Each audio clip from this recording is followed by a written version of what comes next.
परिसर में पारा sports festival लगायो वियो आहे जंहिंमें हफ़्ते वो जंहिंमें मुख़्तलिफ़ रांदियूं थियूं जंहिंमें बैडमिंटन हुजे फुटबॉल हुजे इन खां अलावा समूरियूं गेमूं हिते कई वियूं आहिनि ऐं ठटे जे मुख़्तलिफ़ स्कूलनि खां अलावा मुख़्तलिफ़ माण्हू हिते शरीक थिया आहिनि रांदियुनि में गेमुनि में हिसो वरितो आहे ऐं इहो तव्हांखे ॿुधाईंदो त अॼु मलाखड़ो ऐं सुभाणे मलाखड़े जो मुक़ाबिलो थींदो जंहिंमें मुख़्तलिफ़ जेके बि रांदियूं खटी आया ऐं जेके जिन मुक़ाबलनि में कामयाब थिया आहिनि उन्हनि में इनाम पिणु विराया वेंदा। अचो त असां इमरान साहब SSP ठट्टो ऐं ॿियनि माण्हुनि सां ॻाल्हायूं त उनजो छा चवणु आहे। जी बिल्कुल, डिस्ट्रिक्ट पुलिस ठट्टा की जानब से ठट्टा के शहरियों के लिए एक हफ्ते का स्पोर्ट्स फेस्टिवल ऑर्गेनाइज किया गया, जिसका बेसिक मकसद ये है कि हम ठट्टा के अपने जो नौजवान नस्ल है इनको मनफी जो किस्म की एक्टिविटीज़ हैं जैसे जराइम हैं या मंशियात है उनसे निकाल के हम पॉजिटिव हेल्थ एक्टिविटीज़ की तरफ लेकर आए। तो इसका अल्हम्दुलिल्लाह बड़ा अच्छा रिस्पांस है। 500 से ज़्यादा प्लेयर्स ने इसमें पार्टिसिपेट किया है और बड़ा अच्छा टैलेंट हमारे पास है। डिफरेंट इसमें एक्टिविटीज़ थी, आउटडोर भी इंडोर भी। आउटडोर में स्पेशली जो हेल्दी एक्टिविटीज़ हैं जैसे एथलेटिक्स हैं, उसमें रेसेस हैं 100 मीटर से लेकर 1500 मीटर तक, और लॉन्ग जंप है, शॉर्ट पट है, टग ऑफ वार है, इस तरह वॉलीबॉल फुटबॉल। तो ये सारे इवेंट्स हमने इसमें रखे थे। तो कल इसका फाइनल डे होगा, क्लोजिंग सेरेमनी होगी इसमें, और जिसमें जिन प्लेयर्स ने जिन टीम्स ने अच्छा परफॉर्म किया है, नुमाया पोजीशंस ली हैं, उनको इनामात सर्टिफिकेट्स शील्ड्स मेडल्स दिए जाएंगे। इम्तियाज़ आया द नेविगेटर कॉलेज में आया।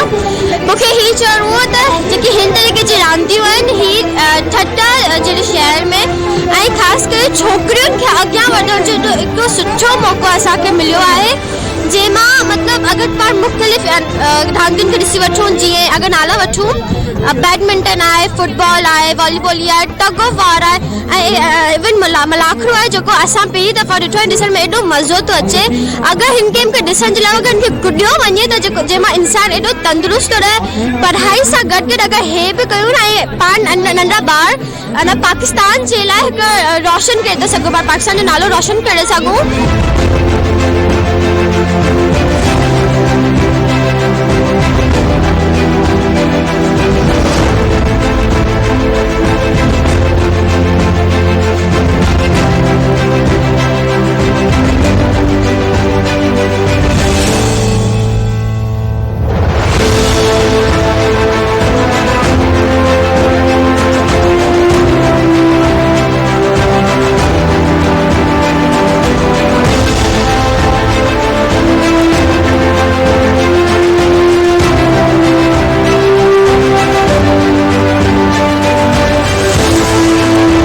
सेहतमंद माहौल जे लाइ ही एक्टिविटीज़ आहिनि जेके असांखे जेको आहे मतिलबु फिज़िकली बि मेंटली बि असांखे फिट रखंदियूं। ऐं असांजी जेको ही ख़ुशूसन मुंहिंजो फोकस छोकिरियुनि खे आहे, जिते माशाल्लाह मतिलबु तव्हां ॾिसो प्राइवेट हुजे, गवर्नमेंट हुजे, यूनिवर्सिटी हुजे, हर के मतिलबु पुरजोश थी करे हिन में पार्टिसिपेट कयो आहे, पंहिंजी जेको आहे स्किल्स खे उजागर कयो आहे। अहिड़ियूं एक्टिविटीज़ त थियणु घुरिजनि सालियाना। सभ खां पहिरीं त आऊं SSP डॉक्टर इमरान खान जो शुक्रगुज़ार आहियां, उनखे मुबारक ॾींदुसि त ही ज़बरदस्त क़िस्म जो प्रोग्राम जेको आहे उन ऑर्गेनाइज़ करायो आहे।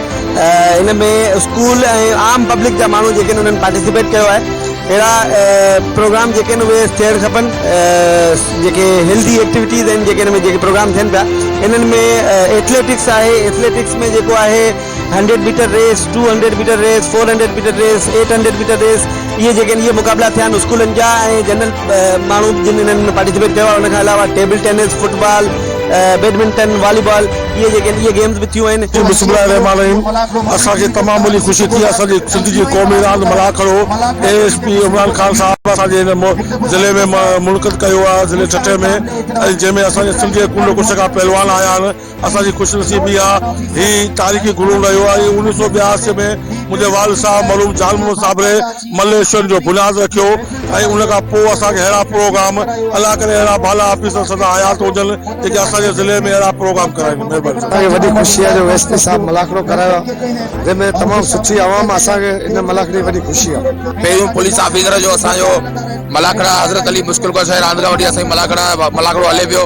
1988 खां मतिलबु वेठा पियो, 33 साल मूंखे मलाखड़े में कॾहिं बि सरकारी कंहिं ऑफिसर मलाखड़ो न लॻायो, पहिरीं SSP साहब लॻायो, बेहद शुक्रगुज़ार आहियूं। SSP ठट्टो ऐं हिते उस्तादनि ऐं शागिर्दनि जूं ॻाल्हियूं ॿुधियूं। उनजो चवणु आहे त स्पोर्ट्स जो फेस्टिवल लॻो हो जंहिंमें मुख़्तलिफ़ शागिर्दनि जेके 500 खां मथे माण्हुनि हिसो वरितो ऐं मुख़्तलिफ़ माण्हुनि हिते रांदियुनि जो हिसो वरितो ऐं मुख़्तलिफ़ रेस खां अलावा बैडमिंटन हुजे या जंप हुजे ऐं डोड़ जी जेका रेस जो जेको मुक़ाबला कया विया हुआ जंहिंमें इहो अॼु जेको फाइनल मैच जेको थींदो सुभाणे थींदो जंहिंमें मल सां गॾो गॾु ॿियूं बि रांदियूं थींदियूं ऐं हिन खां पोइ जेके खटी ईंदड़ नौजवाननि ऐं हिते रांदि में जेको हिसो वठंदड़ माण्हुनि उन्हनि खे इनाम पुर ॾिना वेंदा। कैमरामैन नज़ीर छुटो सां गॾु रहमतुल्लाह छुटो, धरती न्यूज़ छुटो।